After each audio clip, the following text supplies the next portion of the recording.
آپ نے حضرت موسیٰ علیہ السلام کے اس معجزے کے بارے میں تو ضرور سنا ہوگا جب انہوں نے بنی اسرائیل کے لیے دریا کو پھاڑ کر اس کے 2 حصے کر دیے اور راستہ بنا دیا تھا۔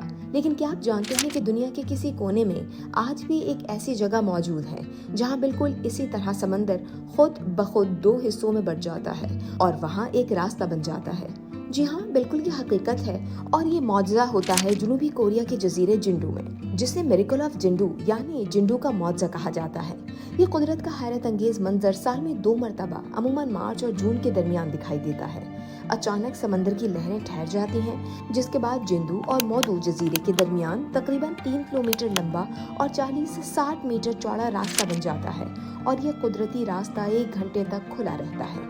لوگ سمندر کے بیچوں بیچ زمین پر چل کر جنڈو سے مودو تک جاتے ہیں۔ یہ منظر ناقابل یقین محسوس ہوتا ہے، بالکل ویسے ہی جیسے فلموں اور ڈراموں میں کھل جا سم سم کہنے پر جادوئی دروازہ کھل جاتا تھا۔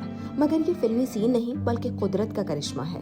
مگر یہ کوئی جادو نہیں بلکہ اس کے پیچھے سائنس چھپی ہوئی ہے۔ سائنسدان کہتے ہیں کہ یہ دراصل چاند، سورج اور زمین کی کشش ثقل کا کھیل ہے۔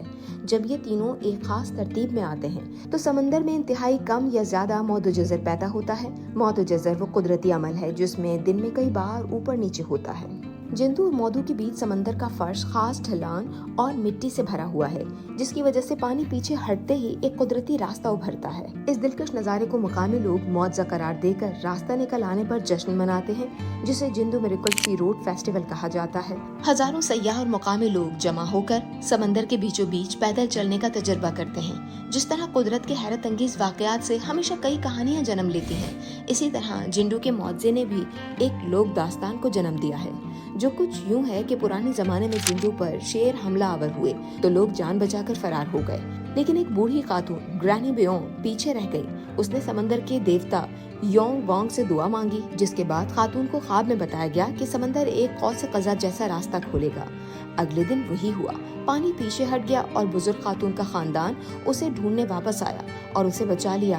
آج اس خاتون کا مجسمہ اسی جگہ پر موجود ہے۔